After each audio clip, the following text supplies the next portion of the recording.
d'un ensemble d'organisations politiques et de la société civile. Ce sont 11 partis et mouvements politiques. Il y en a d'autres qui se sont ajoutés, alors donc le chiffre même va bouger à la fin.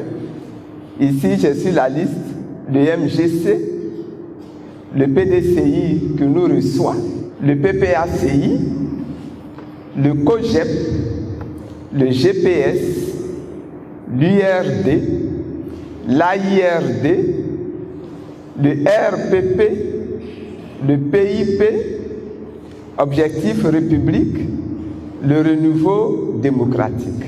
Il y en a d'autres qui se sont ajoutés à cette liste.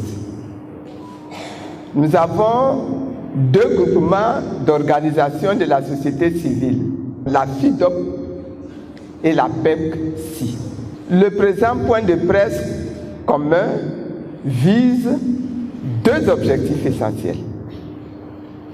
D'une part, il s'agit d'afficher ensemble notre volonté commune de construire un groupement uni, solide, pour obtenir des réformes en profondeur du système électoral. Cette unité des partis politiques et des organisations de la société civile tant souhaitée par la majorité des populations ivoiriennes est une nécessité impérieuse pour sortir définitivement des crises électorales aux conséquences tragiques dans notre pays. La deuxième raison, c'est que nous sommes ensemble devant vous ce jour pour affirmer notre désaccord relativement au processus électoral tel qu'engagé actuellement de façon générale et en particulier pour dénoncer l'opération de révision de la liste électorale telle qu'elle est annoncée par la CEI. Voici donc les 2 raisons. Je récapitule. Première raison, vous montrez et montrez à la nation ivoirienne tout entière que nous sommes ensemble en train de construire l'unité de toutes ces organisations politiques pour obtenir des élections justes, démocratiques, inclusives, consensuelles et apaisées en 2025. Deuxième raison, nous tenons à affirmer notre désaccord formel sur la manière dont pour l'instant sont engagées ou est engagée la révision de la liste électorale. Mesdames et messieurs, comme vous le savez tous, une élection présidentielle aura lieu dans notre pays l'année prochaine. Nous sommes tous mobilisés pour assurer que cette élection de l'année prochaine là, se tienne dans la paix, sans violence d'aucune sorte, qu'elle soit tout simplement une élection apaisée après toutes les crises électorales que notre pays a connues. Or, notre système électoral actuel est l'une des sources majeures de conflits sociopolitiques qui occasionnent des crises graves en Côte d'Ivoire. Depuis 2010, ce système ne peut donc pas en l'état garantir des élections apaisées dans notre pays. Malheureusement, si l'on y prend garde, la situation risque de perdurer puisque le gouvernement est resté jusqu'à ce jour sourd aux nombreux appels des partis dans l'opposition et des organisations de la société civile qui réclament un dialogue politique franc et ouvert à tous. De surcroît, la commission électorale dite indépendante, la CEI, a engagé de manière unilatérale le processus électoral et procède pour chacune des étapes à une sorte de passage en force. Après l'actualisation presque en catimini de la cartographie électorale et la programmation à tâtons de l'installation de commissions électorales locales, l'on a appris ces derniers jours, à travers la presse en ligne, que l'opération de révision de la liste électorale, tant attendue par une population, par nos populations, débuterait le 30 septembre pour prendre fin le 31 octobre. Cette opération cruciale, qui doit permettre, entre autres, aux nombreux nouveaux majeurs et à tous les Ivoiriens non encore inscrits sur la liste électorale de le faire pour devenir enfin membres du corps électoral, que cette opération ne durera que 30 jours, soit un mois. Cette autre initiative confirme davantage la volonté de la CEI de passer outre la recherche des solutions concertées, prônées autant par les partis politiques dans l'opposition que par les organisations de la société civile à l'approche de l'élection présidentielle de 2025. Cette situation projette déjà le spectre d'une autre crise électorale aux conséquences imprévisibles en Côte d'Ivoire. Les organisations politiques et les organisations de la société civile réunies en ce lieu veulent, dans une dynamique d'unité, travailler à mettre fin à ce cycle infernal pour garantir à notre pays une vie démocratique normale et apaisée. C'est véritablement le sens de ce point de presse. Mesdames et messieurs, il est de notoriété publique qu'en raison des crises que le pays a connues, de nombreux Ivoiriens n'ont pas d'extrait de naissance. Une procédure spéciale a même été mise en place par le gouvernement pour régler ce problème. Malheureusement, cette procédure ne fonctionne pas correctement, car la lenteur et les lourdeurs administratives ainsi que les coûts qui en découlent découragent les requérants. Il en est de même pour l'obtention de la carte nationale d'identité. Ne nous voilons pas la face. Tous les Ivoiriens savent qu'il est impossible d'obtenir dans les délais raisonnables un certificat de nationalité pour se faire établir une carte nationale d'identité. À cela s'ajoute le coût que génèrent ces documents administratifs qui, pour la majorité des Ivoiriens, restent élevés compte tenu de la cherté de la vie, tant décriée par tous. Par ailleurs, en consultant les chiffres du gouvernement, tels qu'ils sont donnés dans les statistiques du recensement général de la population et de l'habitat de 2021, le RGPH 21, la population de nationalité ivoirienne âgés de 18 ans et plus était de 12 593 428 en 2021. Avec un taux de croissance moyen annuel de près de 3%.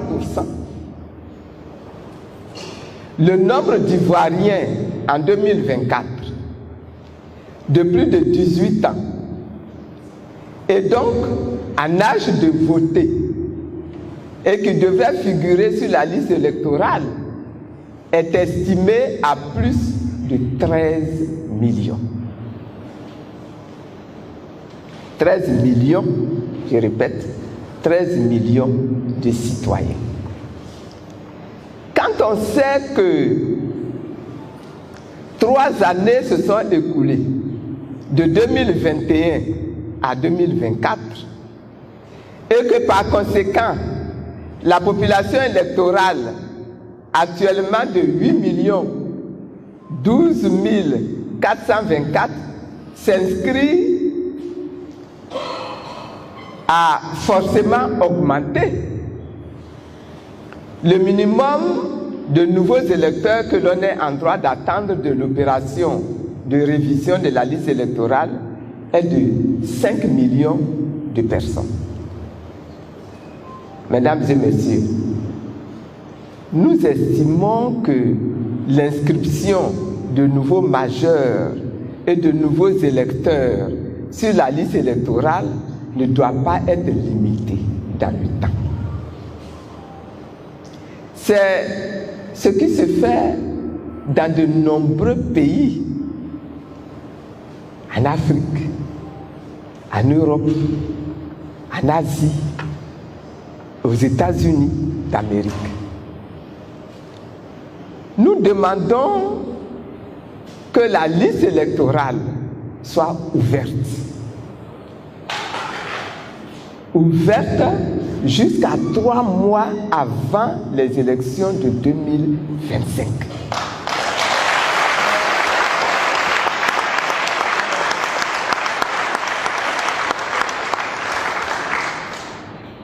C'est-à-dire jusqu'à la fin du mois de juillet 2025.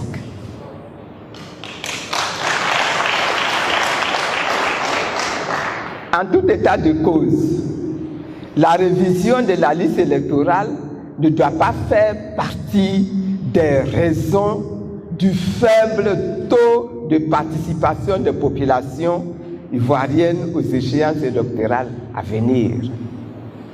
Nous avons le devoir d'éviter que beaucoup de nos concitoyens ne puissent pas s'inscrire sur la liste électorale à cause du délai artificiel que leur impose la CEI.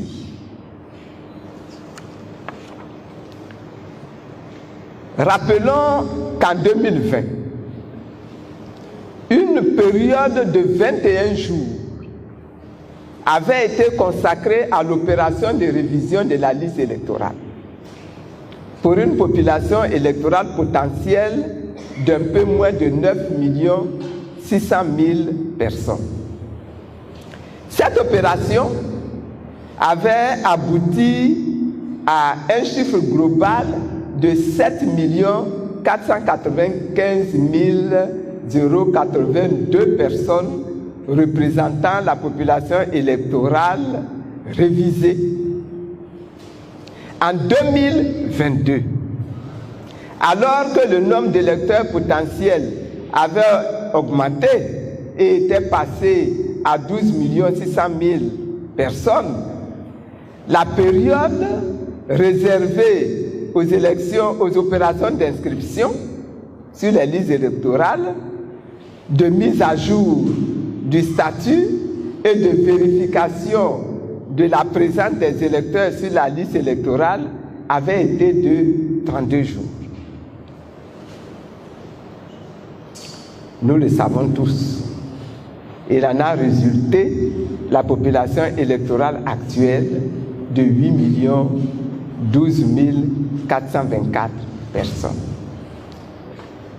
il apparaît clairement que cette limitation de la durée constatée des 2 dernières opérations de révision de la liste électorale dont je viens de vous parler, 2021 et 2022, est contre-productive, puisqu'elle n'a permis d'enregistrer qu'environ 500 000 nouveaux électeurs entre 2020 et 2022. 500 000. 500 000. Entre 2020 et 2022.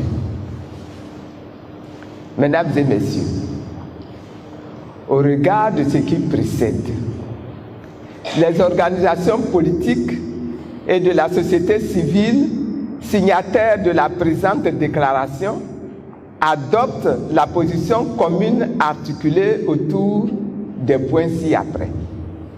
Premièrement, nous affirmons que la révision de la liste électorale telle qu'envisagée n'est ni objectivement ni techniquement réalisable dans le délai projeté, parce qu'il s'agit d'inscrire en 30 jours des millions d'électeurs à qui il faut donner le temps et les moyens d'obtenir les pièces nécessaires à l'accomplissement de ce devoir citoyen.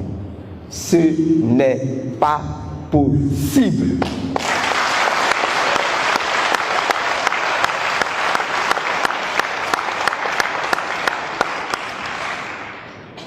Deuxièmement, nous affirmons que la programmation, les modalités d'organisation et de financement de ces opérations préélectorales doivent se dérouler dans un cadre de concertation avec l'organe chargé des élections. Troisièmement, nous demandons au gouvernement d'engager un vrai dialogue, c'est-à-dire un dialogue inclusif avec les partis politiques, les organisations de la société civile et l'ensemble des forces vives de la nation. Ce dialogue devra permettre, entre autres sujets importants, à examiner, d'aboutir à des réformes électorales nécessaires et consensuelles dans leurs aspects juridiques, constitutionnels, organisationnels, sécuritaires et de financement, à même de conduire à une élection inclusive, crédible et transparente en 2025.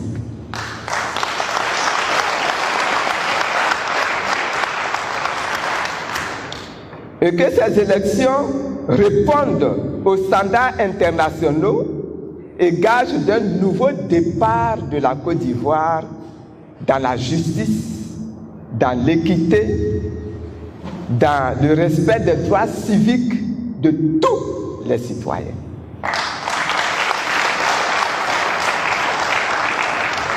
Mesdames et messieurs, nous voulons prendre à témoin la communauté nationale et la communauté internationale et interpeller le gouvernement sur la nécessité pour la Côte d'Ivoire de trouver des solutions consensuelles à l'ensemble des problèmes liés au système électoral en vue d'assurer l'organisation d'élections inclusives, crédibles et apaisées et de garantir ainsi la démocratie et la paix dans notre pays qui n'a que trop souffert des crises dites post-électorales. La survie de notre nation en dépend. Que Dieu bénisse la Côte d'Ivoire et que Dieu nous bénisse.